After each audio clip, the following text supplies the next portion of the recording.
310. That is the number of players that never beat Michael Jordan. The man ran through the NBA like a hot knife through butter. There's a reason why so many think he's the GOAT. It's because, to many, he was literally unbeatable. But who were these players? Join us as we look at the poor souls that got the worst of Jordan's wrath. First up, he's 10-0 versus Alexander Volkov. Alexander Volkov is a great example of a player that flourished most during their time spent playing in another country. Most of his career was spent playing in foreign leagues, where he even won an MVP. His career in the NBA was much less eventful. He spent 2 seasons with the Atlanta Hawks, and during both of those seasons, it is safe to conclude that he was below average in his performance. Even though he improved his play during the second season compared to the first, he still only averaged 7 points per game, which is below average for a player that had greater potential. He left the NBA after just 2 lackluster seasons and returned to play abroad. Our good friend Sean Respert was also 0-10 against MJ Sean. Didn't make the list because we think Volkov is just a more fun name to say. It is for the best that Alexander Volkov retired from the National Basketball Association when he did, since his Hawks were unable to avoid being pummeled by Michael Jordan like the meat that Rocky used as a punching bag. Volkov was able to drop 10 games to MJ during the course of just 2 seasons, losing every single matchup against the GOAT. He did not have a good performance in any of these games, but even if he had, Michael Jordan was at a point in his career where there was no way to compete with the level of dominance and greatness he possessed at that point. Following that, his airness is 13-0 versus Rumeal Robinson.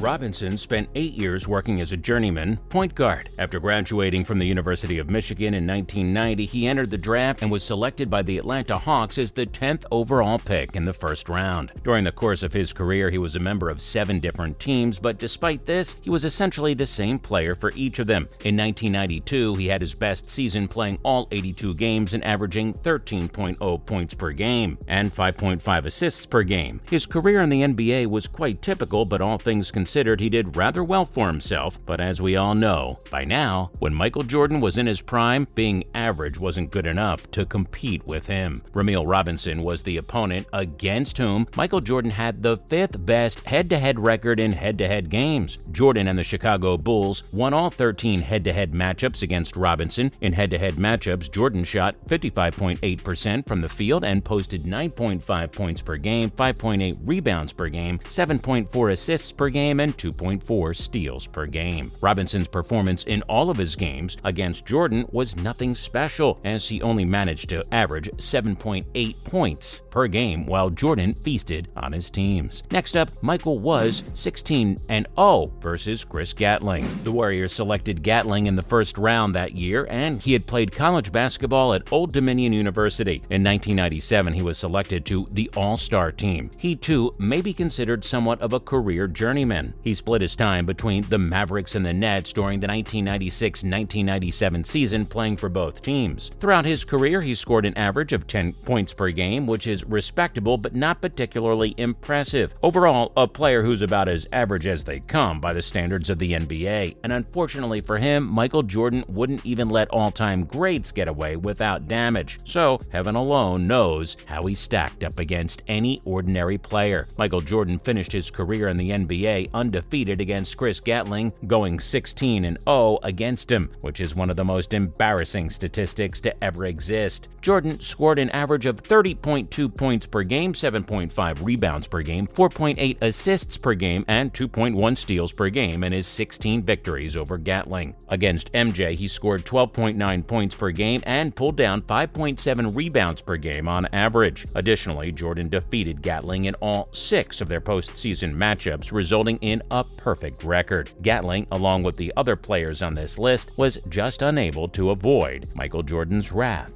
during either the regular season or the playoffs. Just like against Gatling, MJ was 16-0 versus Pooh Richardson. Pooh Richardson was the first player ever selected by the Minnesota Timberwolves, as he was chosen 10th overall in the NBA draft in 1989. This is a fun fact about Richardson. During the early 1990s, Richardson played point guard for the Timberwolves, the Pacers, and the Clippers. He was considered to be a solid player in all 3 roles. In 1991, Richardson was a member of the Minnesota Timberwolves and appeared in 80 82 games, averaging 17.1 points and 9.0 assists per contest. Again, in 1992, he participated in 82 games, averaged 16.5 points and 8.4 assists per contest, and played for the same team. Therefore, an ordinary to a slightly above-average career with a few good seasons sandwiched in there somewhere. Michael Jordan had a record of 16-0 against Richardson, meaning that he had never lost a match against the point guard. This was unfortunate for Richardson. Jordan played 16 games versus Richardson and recorded a total of 29.7 points, 6.3 rebounds, 6.0 assists, and 1.9 steals per game. Richardson struggled mightily throughout all 16 of the games that Michael Jordan and the Bulls won, and the Bulls were victorious in every single one of these games. Michael was a true mindset monster. He didn't even spare the expansion Timberwolves from his harsh treatment. After that, and one game better, Jordan was 17-0 versus Andrew Lang. Lang, who was selected late in the second round after playing college basketball at Arkansas University, was a player that exceeded the expectations of those who drafted him. He had a career that was long enough and had an average of a back and a half per game for his whole career, which is considered to be an above-average defense. Regrettably, there's no way that a player or team with a pretty good defense, or even a great one to be fair, was ever able to stop that bad man in Chicago, and Alexander Lang would learn the hard way how true that statement was. Michael Jordan's head-to-head record against Andrew Lang is 17-0, which is the second best record he has against any opponent in his long and illustrious NBA career, except for the years with the Wizards, but we don't talk about that here. The deal that sent Lang from the Suns to the 76ers in 1992 when Charles Barkley was moving to Phoenix is arguably the reason that he is best recognized now. Ironically, Barkley was unable to prevail over Jordan in the championship game either. During his 12-year career, Lang was a member of the Suns, Sixers, Hawks, Timberwolves, Bucks, and Bulls, in addition to the Knicks. In 17 matches versus Lang, Jordan scored an average of 31 points per game. Lang's record versus MJ is, to put it bluntly, pretty abysmal. However, this is still not the worst record that a player has against the great Michael Jordan, because Jordan was an outstanding 30-0 versus Sherman Douglas. Poor old Sherman Douglas had it the worst in Jordan's eyes more than anyone else. Sherman Douglas played in the National Basketball Association (NBA) for a combined total of 12 seasons with 5 different teams during the course of his career. These teams included the Heat, Celtics, Bucks, Nets, and Clippers. Michael Jordan and Douglas bumped into one another more frequently than Douglas had anticipated due to Douglas's presence in the East. This was not something that Douglas had intended to do, but something that he was absolutely powerless to avoid. He truly was Jordan's biggest punching bag. In 30 games played against Douglas, Jordan had a field goal percentage of 53.3% and averaged 29.7 points, 5.3 rebounds, 4.4 assists, 2.1 steals per game, and a shooting percentage of 53.3% from the free throw line. Douglas started 20 of the games against Jordan and had averages of 10.4 points, 5.0 assists, and 1.3 steals per game throughout that time. The majority of the games took place in the early stages of Douglas's time with the Heat in the years 1990 and 1991. This was a time when Jordan was at the absolute top of his game, and it was very obvious. Unluckily for Douglas Sherman, he has the record for being Michael Jordan's favorite player to tear up on a regular basis, and he also has the distinction of possibly being the most unlucky NBA player in the history of the league. Well, those were our picks for players that never beat Jordan. So, did you enjoy the video? Do you think MJ is the GOAT? Let us know in the comments below, and don't forget to like, share, and subscribe. We'll see you next time.